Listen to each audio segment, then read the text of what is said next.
Again, welcome to CADCA's Capitol Hill Day webinar, presented by me, Quinn Elson-Bast, who is our wonderful public policy associate, and then Sue Thaw, who is our public policy consultant, will be on later.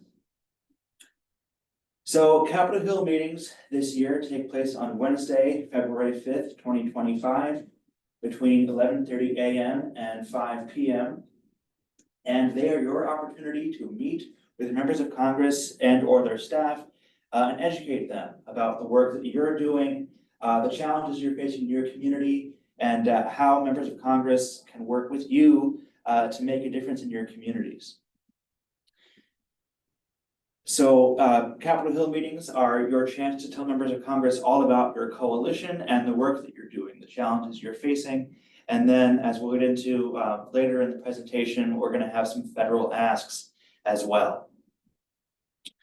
Capitol Hill Day is your chance to talk about your successes, your outcomes, the critical role that the coalition plays in your community, which sectors of the community are in your coalition, the federal programs that fund your coalition, and then also to help get the substance use and misuse prevention priorities higher up on the national agenda.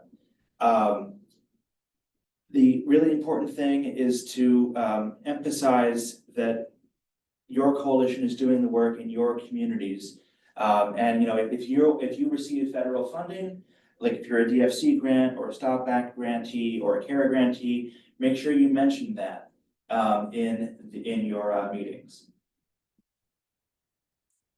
Can one meeting really make a difference? And the answer is yes. CADCA's forum attendees have used Capitol Hill meetings to turn their members of Congress into national champions for our field. I'm going to tell a quick anecdote. Last year, we had folks from Minnesota who had a great meeting with Representative Brad Finstad, and they told him, the kids in the meeting told him that they couldn't use the bathroom in their high school because people would vape in the bathroom. And that helped Congressman Finstad to really understand how big of an issue this was, and he became a real champion for prevention as a result. So the meetings that you have are really, really impactful to helping get champions for our field and making sure that the message of prevention is heard on Capitol Hill. Why should everyone participate in Capitol Hill meetings? The first reason is to show off the power of our movement. There are going to be over 2,000 people descending upon Capitol Hill this year to meet with members of Congress. This makes our Hill Day one of the largest Hill Days of all the Hill Days that different organizations do. We are going to be very, very visible on the Capitol, and we're going to either continue relationships with elected officials that we might already have, or we're going to build new ones with members of Congress. We're going to talk about the successes that we've had. If your coalition has seen reductions in, for example, youth underage drinking or youth tobacco use or prescription drug misuse, make sure you share that. And of course, we're going to make sure that prevention is on the radar of Congress. That is really, really important because we are competing with every other major federal program and issue area for funding and attention. We're moving into a new Congress, and Republicans want to try to limit federal spending. So it's very important that prevention funding remain a priority for Congress, even as they seek to cut funding. So again, we're competing with every other issue area, and it's important we remain vocal in our efforts. How does an issue get on the policy radar screen? Well, it requires an organized, vocal, active constituency who continually educates their members about their issues and their needs. Simply put, if you're not able to talk about it, they're not going to know about it. So these meetings are very vital in making sure that prevention is something that members of Congress know about and that they need to care about. If you're not there to make the case and to get the issue on their radar screen, they're going to potentially not realize that it's something they should care about. All politics is local. you are important as constituents. The members of Congress do work for you. You are the voters, and even if you didn't vote for somebody, they're still your congressperson, they're still your senator, and you have important information to provide as a coalition member, as someone who's living the prevention story every day. You understand the challenges going on in your community better than Quinn and I and Sue do at CADCA, and better than the members of Congress who are here in Washington. And it's up to you to make that case in front of the elected officials. It is very important to educate your members of Congress because every member of Congress is important. There are 435 representatives and 100 senators, and every single one of them should hear from us about the importance of prevention, because substance use issues don't just affect red communities or blue communities. It affects every community in America, and it's really important that every member hear from us on Capitol Hill Day. Please make sure you thank your members of Congress for their support of prevention. We're going to have state synopses that I'll get into in a few slides that will have information about how different members of Congress have supported prevention and have supported CADCA in the past. The state synopses and the Hill book will be released to everybody who signed up for Hill Day next week. And then on the Tuesday night state and territory meetings, you will be able to go over the state synopses with your state facilitator and be able to plan for the Hill meetings that are on Wednesday. So the state synopsis is an overview of who is in your congressional delegation, who your representatives are, who your senators are, how they've supported CADCA and prevention. If there are certain congressional committees that are important to CADCA, and we emphasize what those are in the state synopsis. If a member of Congress serves on one of those committees, we'll note that in the synopsis as well.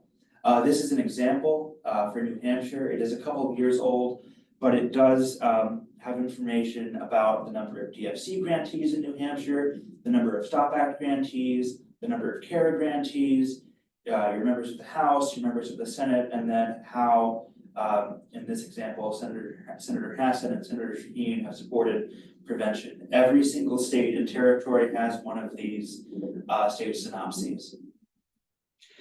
Please make sure that you thank your members of Congress who signed on to the Drug-Free Communities Fiscal Year 2025 appropriations letter to fund the DFC program at the highest possible level.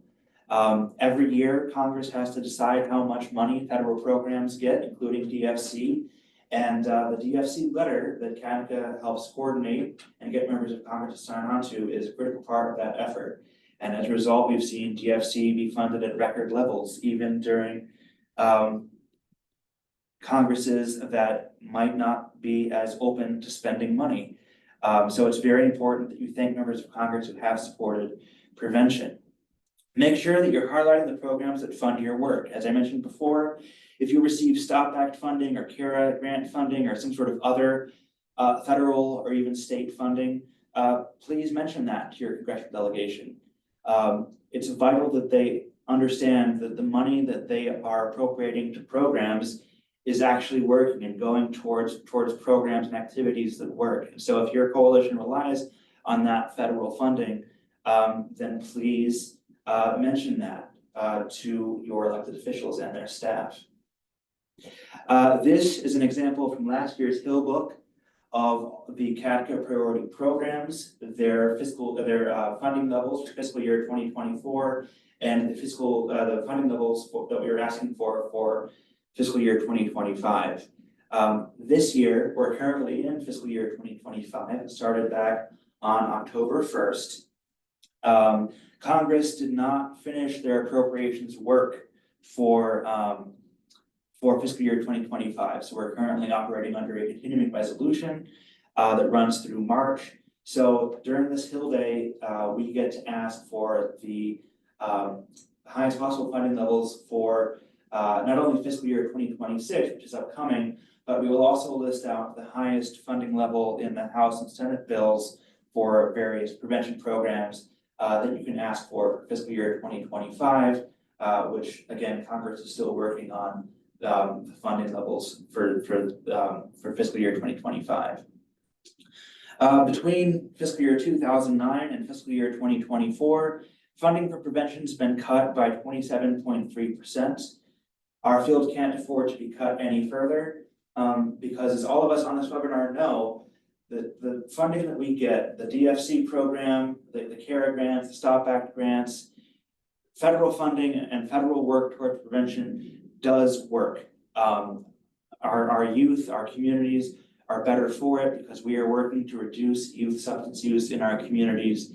And the money that the government spends on these programs does go a long way towards helping to build safer and drug-free communities. This is a chart that just goes over where exactly the funding cuts came from, starting in 2009, going through 2024.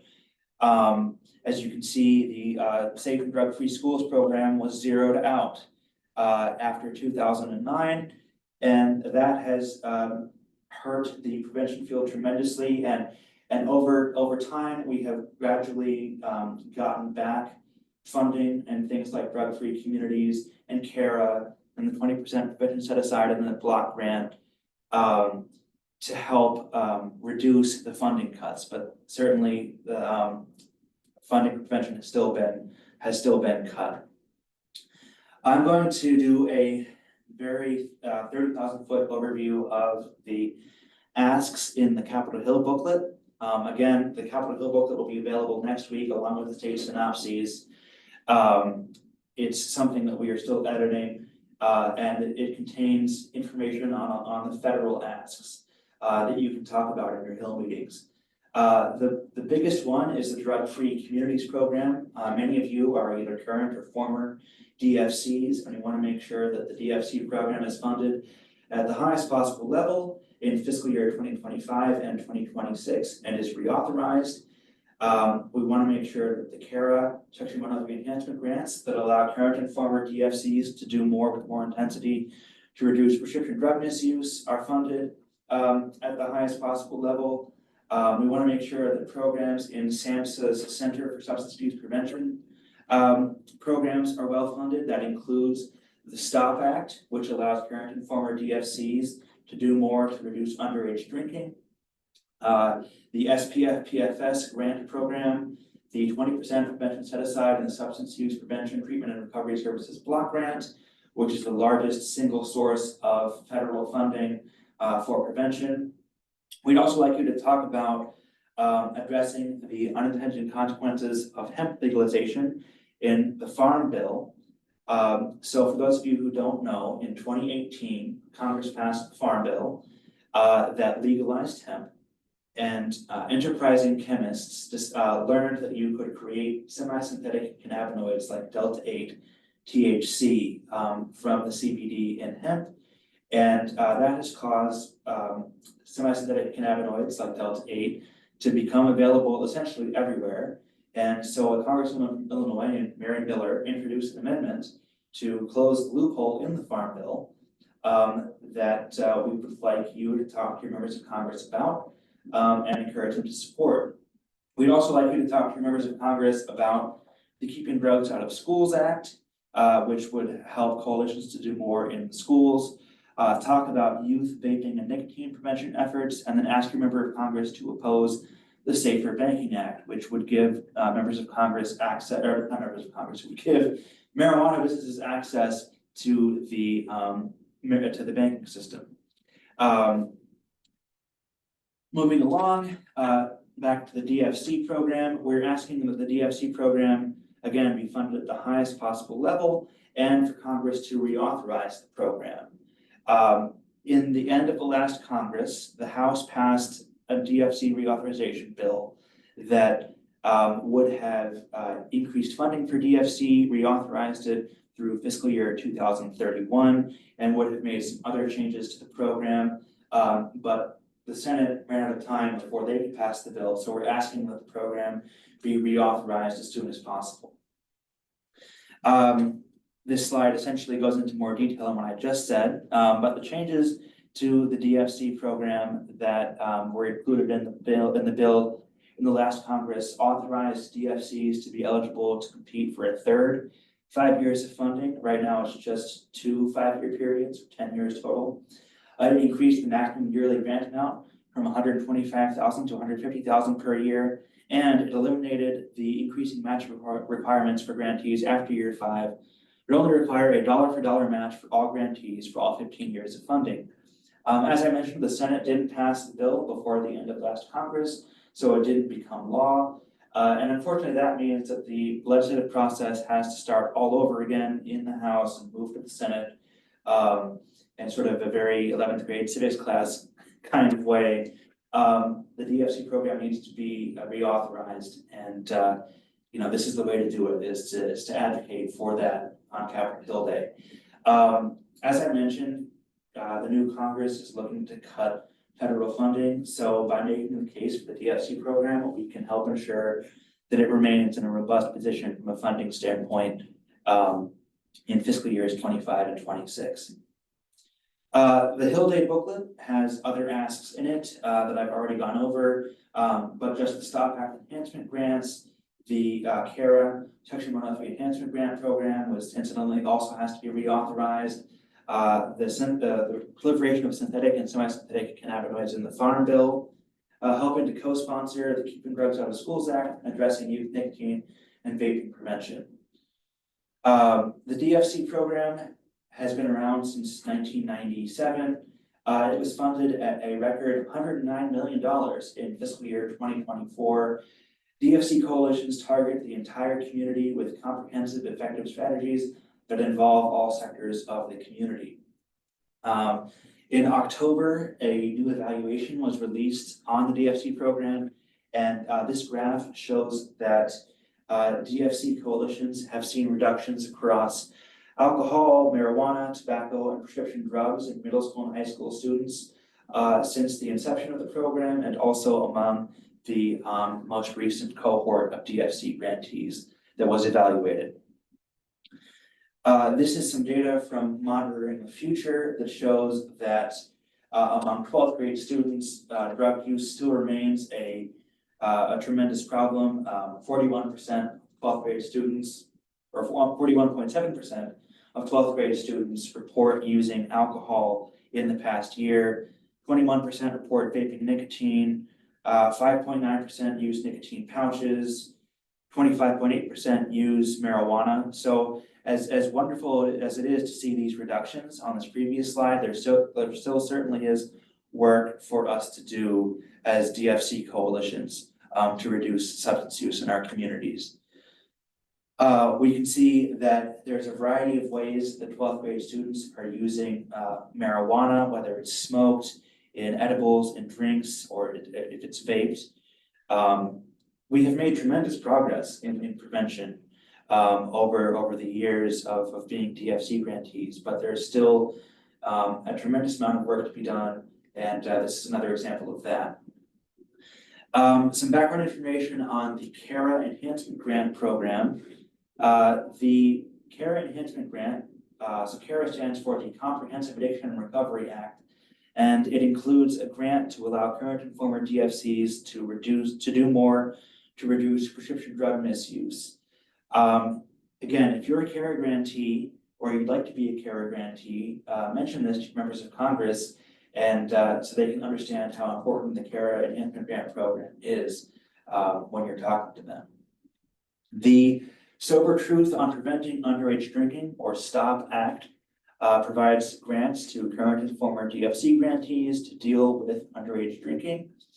Again, if one of you is a current or STOP Act grantee, or you were a STOP Act grantee, or you want to become a STOP Act grantee, mention this to members of Congress, again, so they can understand how important these programs are.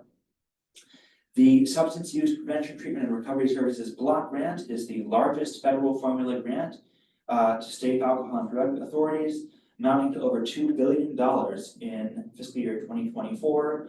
20% of that must be allocated towards primary prevention.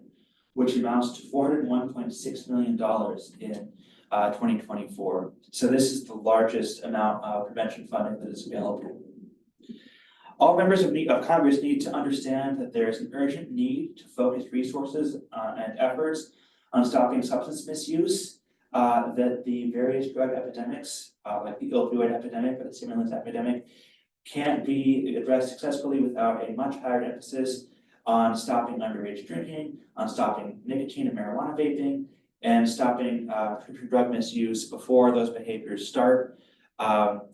This has not been a high enough legislative priority. A lot of money has been spent on treatment and recovery, which is certainly very, very important, but not enough is spent on prevention. And members of Congress need to understand that substance use prevention is an incredibly important part of the work against the drug epidemics that we're facing as a country. So how do you prepare for your meeting ahead of time? Make sure that you have an agenda going in. Make sure that you are brief when you're talking to your elected officials. Make sure you share your expertise, your insights. Make sure you're highlighting important facts and outcomes. Make sure you thank your elected officials for their support. Don't use too much jargon.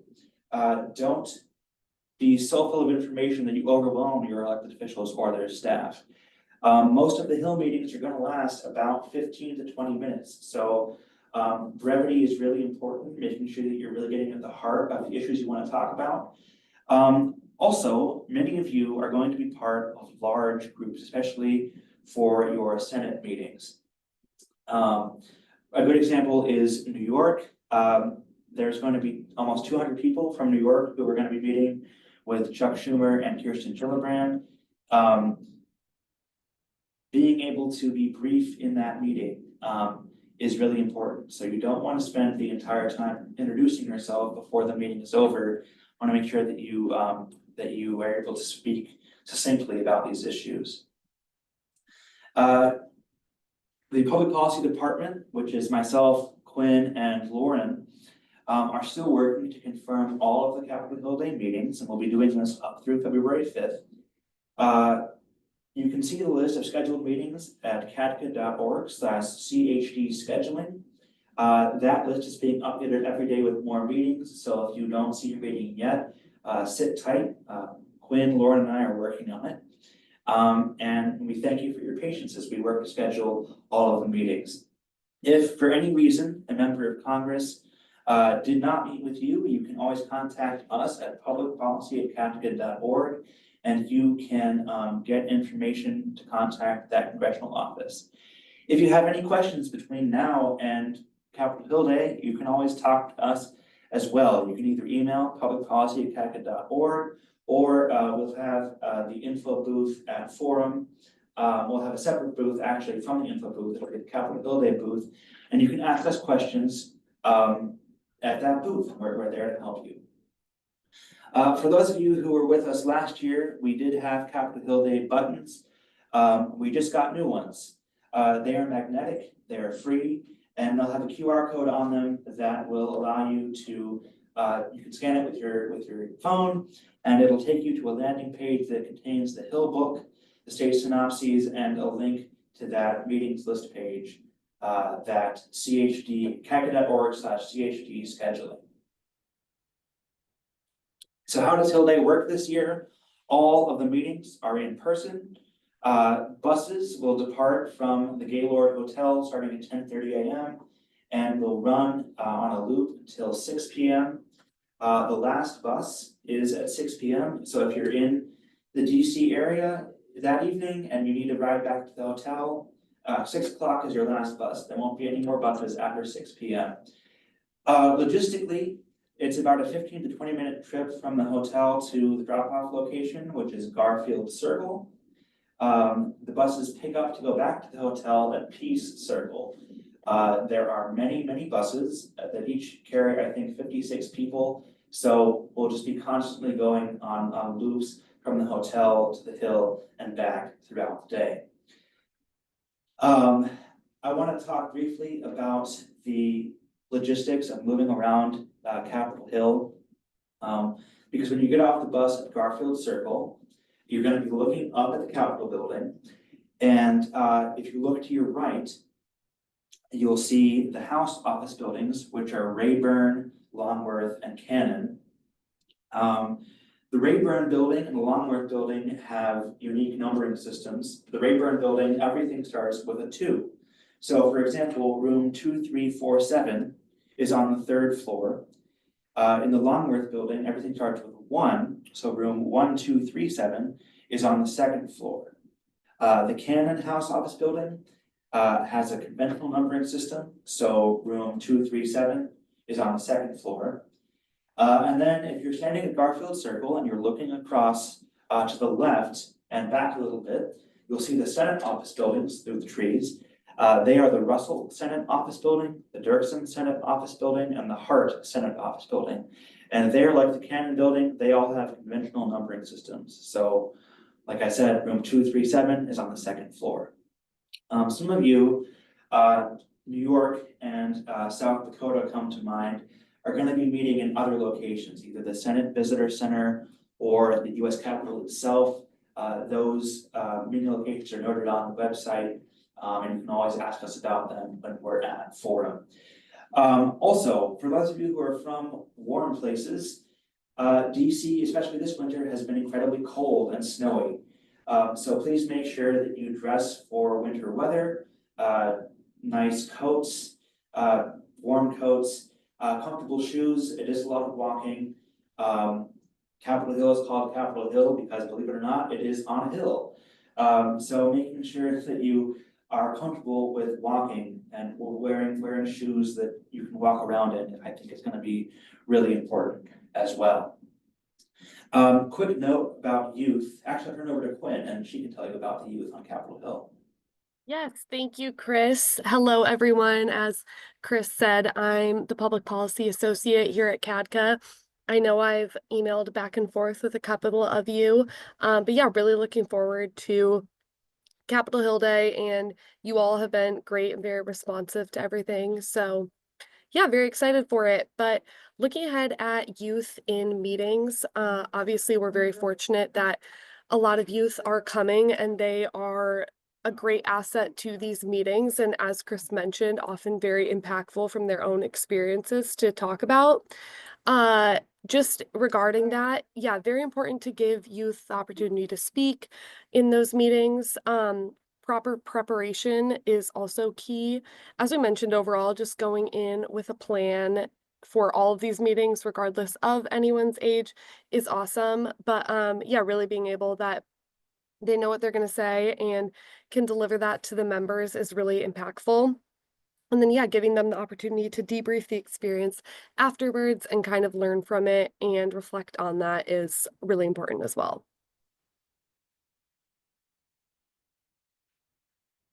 So some of you may have gotten communication about your scheduling and when your meetings have been officially scheduled.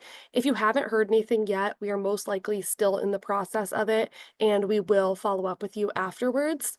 So if you are not registered, if you're on here and you haven't been able to register, please go on as quickly as possible afterwards and sign up. It's really nice if we can give the offices an official head count prior to the meeting and as soon as possible beforehand. But attendees will be able to sign up at forum using the QR code. So yeah, if there is a pre-existing meeting and you want to attend, just shoot us an email and we can get you added to that list. However, that being said, unfortunately, not every office will be able to get back to us and schedule a meeting. But if you're a representative or senator, you're unable to meet with them as a constituent, you still are able to go to their office and drop off material or ask if they have a staffer who could speak with you for a couple minutes, which is sometimes works. But yeah, you're still welcome to go to their office while you're on the Hill and drop off any materials that you have. So during the Tuesday night, we'll have the state network meetings where you will meet with your group and talk about, yeah, who's going to say what. And as we've kind of talked about already, these meetings are going to be brief. It's, yeah, these staffers and members have a lot of meetings every day, so it's awesome to be able to come in, know exactly what you're going to say, and just really kind of deliver the most with your time. So we recommend designating one person as the primary spokesperson. I know also on a state facilitator meeting last week, or on Tuesday, someone said that they kind of spread it out from each coalition, like one person might share one fact. But yeah, when you go in super prepared, that's really beneficial. But yeah, we recommend just sharing what your coalition does, who's involved, what issues they address, and then how the federal funding affects your work and your results that you've been able to see. This is really key, being able to tie the funding to direct benefits and successes to show how crucial it is to your coalition and also how beneficial it's been to your community. So yeah, being able to kind of, yeah, highlight what you guys have done and talk about that funding. And I can do the next slide whenever you're ready. So we also encourage coalitions to bring a one pager if you can. Again, with the theme of the day, just brevity. These offices get a ton of paper, but if you um, can bring something for your coalition to show your successes and outcomes and provide that to the members that you're meeting with, that can be very beneficial. And we have some examples. So yeah, as you can see, just providing basic facts and then really brief background. We recommend like a sentence or two about what you do and the federal funds that you receive. And then, yeah, this is an example of one, excuse me, talks about the specifics of this exact coalition and the people that are involved in it. And then if you have some awesome outcomes that you've been able to recognize, definitely recommend highlighting those. This is an example of a coalition in Washougal, Washington that was able to lower um, prevalence of substance use among four main substances. So that was awesome. Obviously, want to show that success to the office. Yeah, and this is all kind of similar, just different examples of different coalitions with positive results presented very nicely visually. And then once a your meeting is over, you can definitely try and continue the relationship with the office. I think the next slide might have some more if you're able to. Yeah, so as we've talked about, you are electing these officials and you're also the subject matter experts on what's going on. So you are able to be a ongoing source of information and data for them.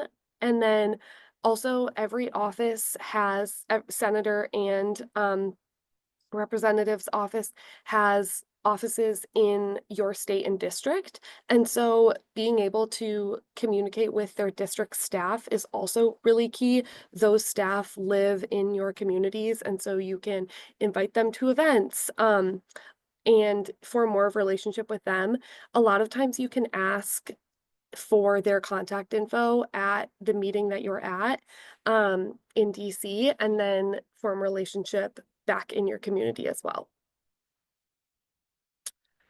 So, yeah, this kind of summing it up, but yeah, offer yourself as a continuing resource for these issues, connect with their district staff. You can offer, if they're interested in working with you on a town hall meeting, and then mentioning that CADCA represents your coalition in DC as, yeah, you're all a part of CADCA, so we serve as the representative.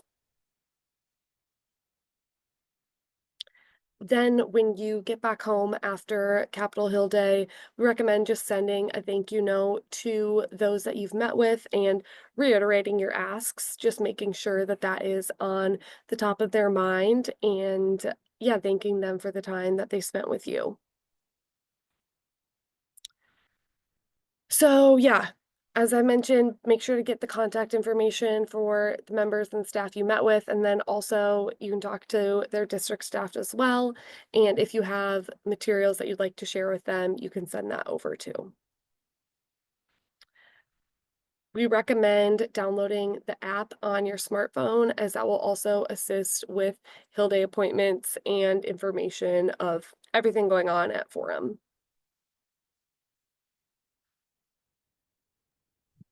We also encourage you on Wednesday morning before the Hill meetings to come to the Capitol Hill Day plenary, where Sue will give a speech that goes into a lot of detail about what the asks are, why they're really important. You're going to hear from a panel of members of Congress about how to have good Hill meetings and what Congress's priorities are for prevention in the next couple of years ahead. And we're also going to hear from our advocates of the year. So I think of it as sort of a giant pep rally right before you go on your Hill meetings. So we encourage you to come to that event. It runs from 8:30 to 10 o'clock on February 5th at the Gaylord in the morning. And then we'll get you on the buses to go to your Hill meetings. This is a slide that just essentially summarizes what I just said.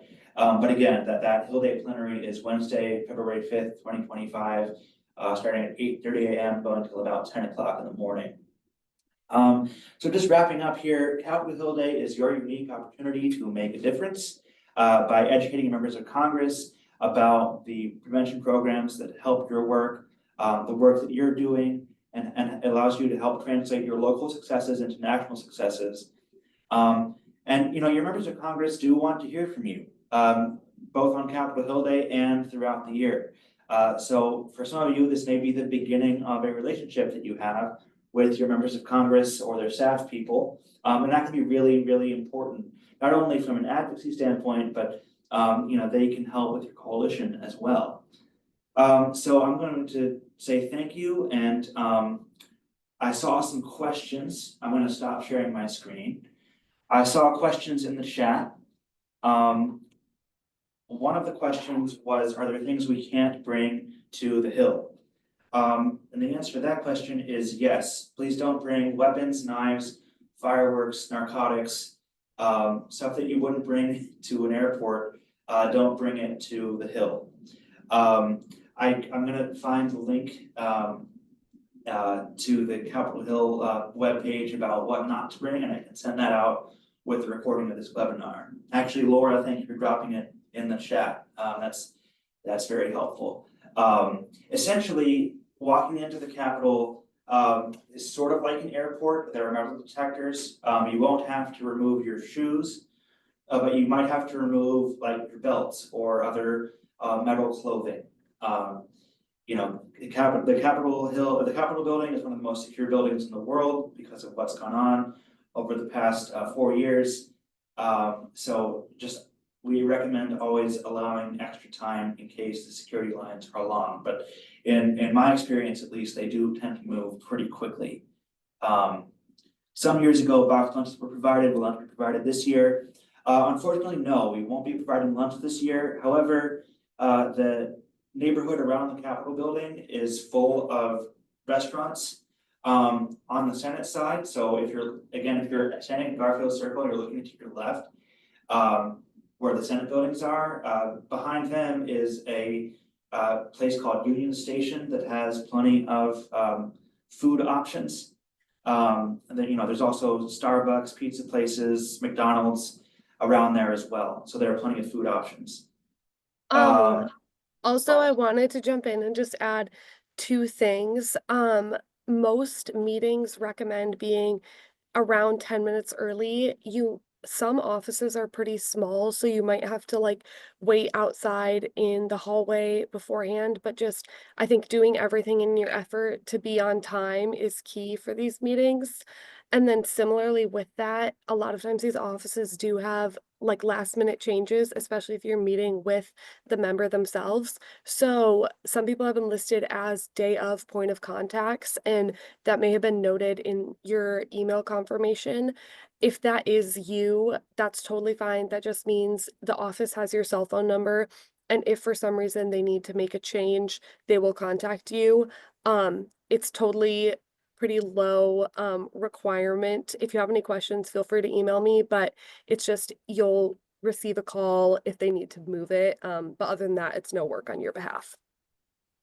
I see Sally has asked, who can I email to get info about the Capitol Hill meetings, you can email us at publicpolicy@caca.org. And, if for some reason you're on this webinar, but you haven't signed up for Hill Day, we can get you added on the back end. And Sally, I know you and I have emailed this morning, we'll get you taken care of. I'm just going through the chat here and seeing if there are any questions.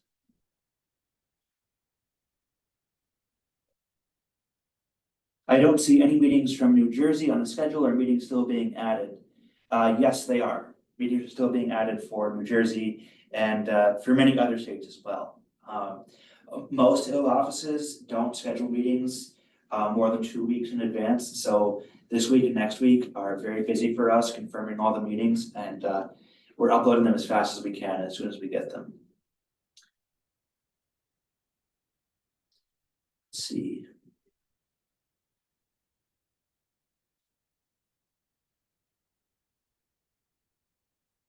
Lost my mouse for a second. Here we go.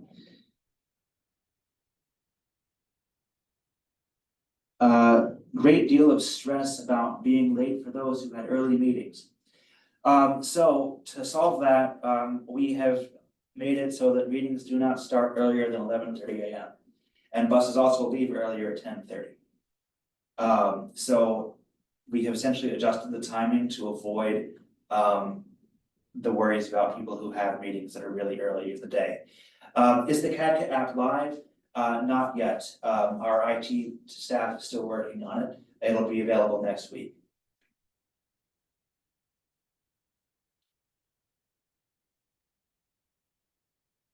Chris, are you able to send the link directly in the chat for registration? I think that's what some people are requesting.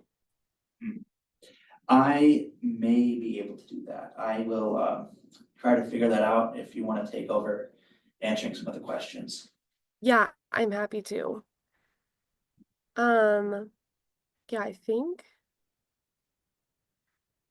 No, if you have registered for Capitol Hill Day, but you don't see the meeting, don't panic.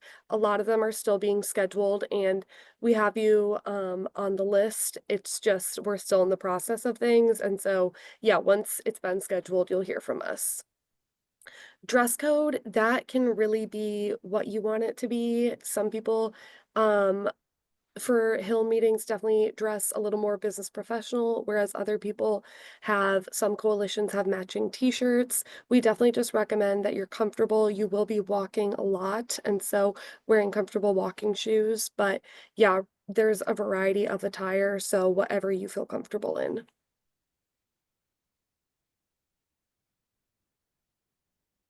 Yes, recommended just one-page summary with them on the day of, and then, yeah, you can talk to them, say you have additional info, and then offer to send that over as well once you are at the meeting.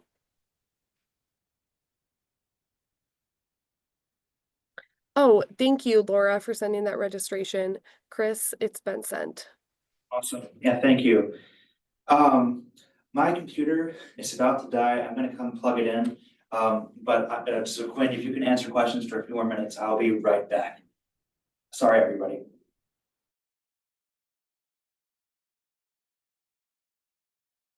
Yeah, we will have some thank you templates and reminders being sent out. That'll probably take place after Forum and after Hill Day, but we'll be in communication about that.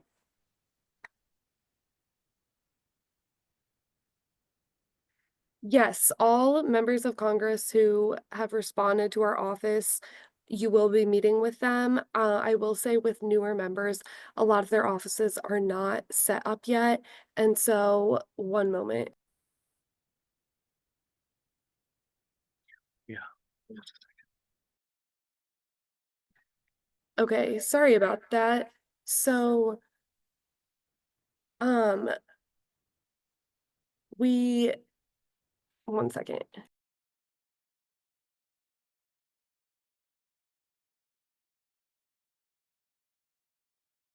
Okay, so yeah, some of the newer members' offices are not fully set up yet, so we have not been able to get in contact with them. However, if we're able to get in contact with them and they're new to Congress, you will be meeting with them.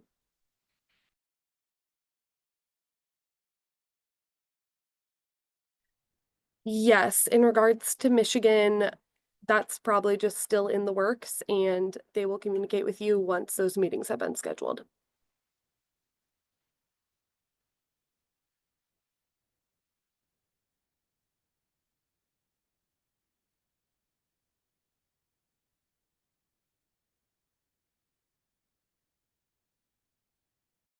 And we have until 4:30 to answer questions, so we're happy to stay on as long as possible. Just drop those questions in the chat, and we're happy to answer them.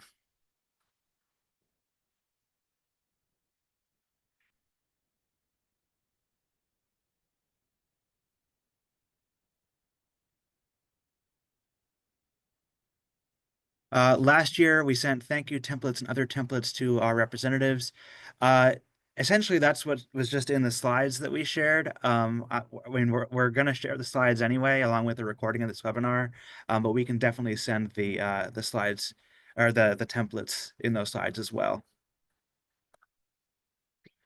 Can you explain? Oh, can you explain how we best advocate for funding and such without crossing the line of lobbying due to federal funding? Actually, I have Sue with me, and she can explain that. Hi. So we're going to be asking you if you can't lobby to educate. So you can certainly look at the things we're asking you to advocate for and educate your members up to the line. So to give you an example, for closing the loophole in the Farm Bill, you can talk about the proliferation of synthetic cannabinoids and semi-synthetic cannabinoids in your community, how you can have your youth talk about the impacts of their peers using them, how easy it is to get them, and then just stop before you basically say this was a problem caused by the 2018 Farm Bill, and then just stop before you make the ask.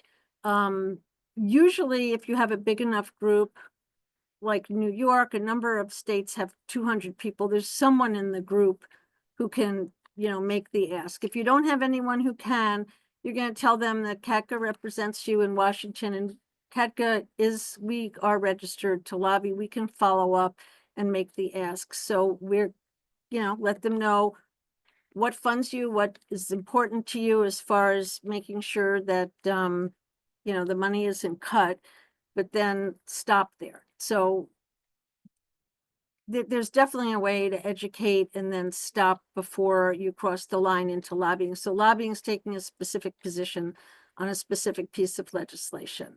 If you think the Keeping Drugs Out of Schools Act, the new enhancement grant program that's being going to be reintroduced this session is a good idea, you can tell them that there's a paucity of school-based prevention, that it would be a great thing to have a program that did that, and then don't tell them to sign on to it, and then get back to Chris and to Quinn and tell them you had the meeting, and then we'll follow up and say, hey, our members, CATCA members were there, and are you interested in signing on to this bill? So don't worry about it.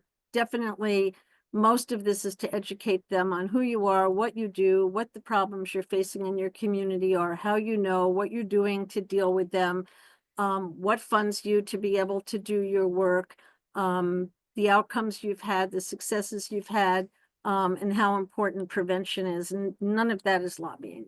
All of that is educating. And then Zoe asks, Sorry. no, it's all right. Thank you. My back is gone. You can't say bill numbers, correct? Zoe asks. We don't have any bill numbers in the package anyway, because this is a new session of Congress and they haven't really introduced any bills yet. So don't worry about bill numbers. Yeah. We don't have any in the packet. Can you bring your cell phones? Yes, you can. Is there a post-Hill visit debrief meeting or form? Yes, there is. We will be sending that out, or our evaluation team will be sending that out as well. And that's a great way to tell us how your meetings went. And we can, like Sue said, be the ones to make the asks if you talked about certain bills. Yeah, please do fill those forms out, because if you say, hey, my members seem to be interested in signing on to the Keeping Drugs Out of Schools Act, really understood that the synthetic cannabinoid problem is a problem and that we need to close the loophole, we can follow up with those offices. And just so you know, CADGA, this is Chris and Quinn, fills out hundreds of appropriations requests for members from both parties, House and Senate, making the asks for all of those programs that are on the lists. So you just have to point out the programs that fund you, and that's not lobbying, to explain to them, hey, you know, we get funding from this program. It's been critically important to be able to help us do this, this, and this, and have the youth talk about how important, you know, all of this is to them. And then when it comes to actually doing the lobbying and asking them to support a funding level, we do that, but it really helps us if they've heard from you about the importance of the program. Lisa asked, can you bring cell phones? Yes, you can. Are slides going to be made available? Yes. The recording and the slides will be sent out by our marketing team after the webinar is concluded. So they will be available. And all of what we talked about today will be talked about in a lot more detail at the Hill plenary. Yeah, I'm going to be very clear about, if you can't lobby, you know, here's how you would educate, and just do that. But usually in your state meetings, you can find someone, especially in the state meetings on the Senate side, that, you know, doesn't have the restrictions because they're not 100% federally funded. So try to find, if there is someone in your group who can actually make the asks, that would be great. So I saw somebody asked about the session schedule for the entirety of forum. If you go to the CATCA forum website, there's a schedule tab, and it has a list of sessions and room locations on there as well. And it'll also be on the CATCA app that is available starting next week. Laura asks, some may not know whether they can lobby or not. Okay, so if you're 100% federally funded, you can't use any federal funds to lobby. So no one can use federal funds to lobby. But if you have other funds, or if you're not federally funded, so, you know, a sector representative, if you're going up with, you know, clergy or a business person, or one of your board members, or a youth, or whoever, those people can lobby, but you just can't use, if you're 100% federally funded, then just do education. It's totally fine to educate members of Congress about who you are, what you do, your outcomes, what funds you, what's important, the issues that they should be aware of and keep on top of. Everybody can do that. Somebody asks, what about can paid volunteers do an ask? Yes. Oh, Okay. wait, paid volunteers, it depends how they're paid. If they're paid with federal funds, Youth volunteers. She oh, means. youth volunteers, yeah. Kayla Nguyen asks, where can you find the recording after the webinar? Our marketing team will send it out to everyone who signed up for this webinar. 501c3s cannot, correct? No, 501c3s can lobby as long as they stay within the IRS limits, and it's safer if you file the IRS form. I forgot the name of the form. CATCA files it every year.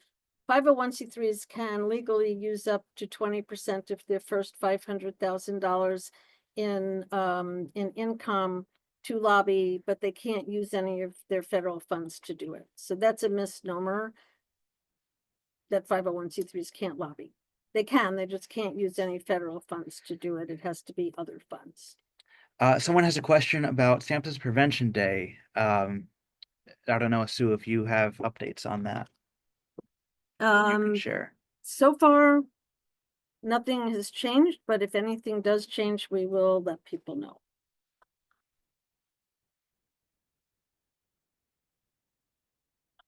Trying to see if, oh, can we get the AI notes? You can get the recording of the video of the webinar, and that'll be sent out to to everybody who signed up, along with the copy of the slides.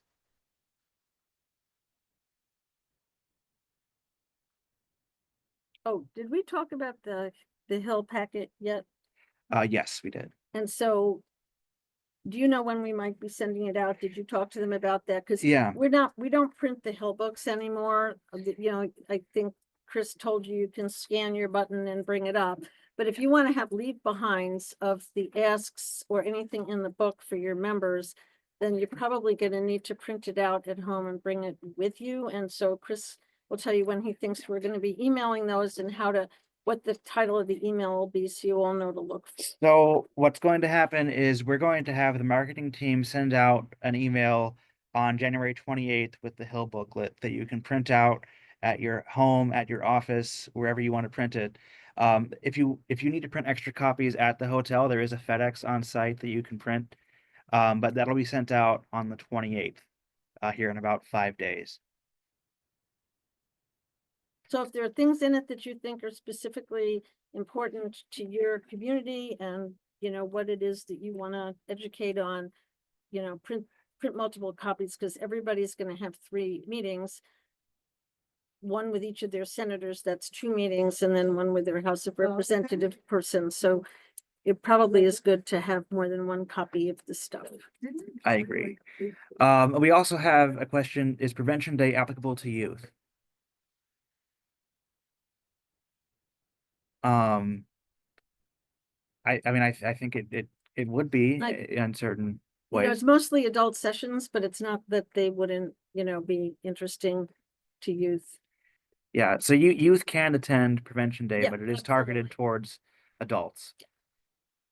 Yeah, so unlike Catco, where we have like a special, you know, whole youth track, they don't, but there'll be a lot of interesting sessions. In addition to the email about the Hill book, the state synopses will also be sent out via email. And as I mentioned, that QR code on the buttons will allow you to access both the Hill book and the synopsis and the URL where the meetings live online. Which again, Quinn and Lauren and I will be updating the meetings list up through the morning of February 5th. So if you don't see your meeting today, again, sit tight and we will get that scheduled as soon as possible. Again, we have till 4:30, so feel free to, type your Oh, questions. I just want to thank Quinn and Lauren and Chris, because we have over 2,000 people going to the Hill, over 2,000, which is so exciting. But they have to set up all these meetings and it's like a really gigantic job. So people can sit at your desk and clap for them. I would really appreciate it because it's a yeoman's job. It's amazingly complicated and it's a lot of stuff going on at once, shifting, and yeah, not easy. So thank you. And if is Lauren on? Lauren's not on, Not on. but Well, thank her but too. well, yeah, but thank you all. I mean, we do this for you all who are going up to the Hill and being the folks educating your members of Congress on this very important day. So we're grateful to do this. If you have any other questions, you can always email us, publicpolicy@catka.org, or you can talk to us at the Capitol Hill Day booth at Forum itself. And before we end, I just want to say, don't worry about lobbying. Just don't worry about it. Just go up and speak about from the heart who you are, what you do. And I'm going to be mentioning this in, my remarks, but last year we went up to meet with Congressman Finstead from Minnesota, and he is very high up on the House Agriculture Committee where the Farm Bill is considered. And he was so impressed by the youth. Now, they didn't ask him to close the loophole, but they told him that synthetic cannabinoids were so pervasive in their school that they couldn't go to the bathroom in school. And hearing that from the youth made him understand what a big problem this was for kids. And it made him decide on his own that he really needed to work to close the loophole. So much of this is just, telling your stories, putting a face on your data, sharing your data, talking about what you do how it's made a difference. And you can certainly tell them what federal funding you receive that needs to be protected so you can continue to do your work. All of that is 100% not lobbying. Just want to be really clear. Everybody can educate their members of Congress. You don't lose your rights to petition your government just because you take federal funds. Somebody says, "Why are you peeing in my vape room?" is what their students say. That's pretty telling. Wow. Wow. Thank you for sharing that. I think everyone should use that in their meetings. Yeah, and again, just in closing, make sure you attend the Hill Day plenary on Wednesday morning. Sue will give a great speech. You'll hear from members of Congress and our advocates of the year. We so look forward to seeing all 2,000 of you at Hill Day here in a couple weeks. And thank you guys. Oh, somebody asks, based on the fact that approval for the extended DFC for years 11 to 15 did not pass for the Senate in the last Congress, what is expected for that process going forward? Both the House and the Senate need to reintroduce the bills. The nice thing here was that this was a bicameral bipartisan process. So the Democrats and the Republicans in the House and the Senate had agreed on the exact language. The House passed it, the Senate never really got there. So, you know, they have a template for the bill. It has to be reintroduced, and then we will be working very hard to make that happen. If this is something that you think is important, I really don't think it's lobbying to say, hey, we understand that, you know, people are thinking about giving an extra 5 years, but you'd have to compete for it. It's not like you automatically would get it. But that, yeah, you think it would, you know, be very helpful. That's not lobbying, no bill number, just, yeah, it would be great to be able to keep the infrastructure going because it's such little bits of money. So anyway, that we're going to push for again this year. All right. Again, thanks everybody, and we'll see you in a couple weeks. Bye.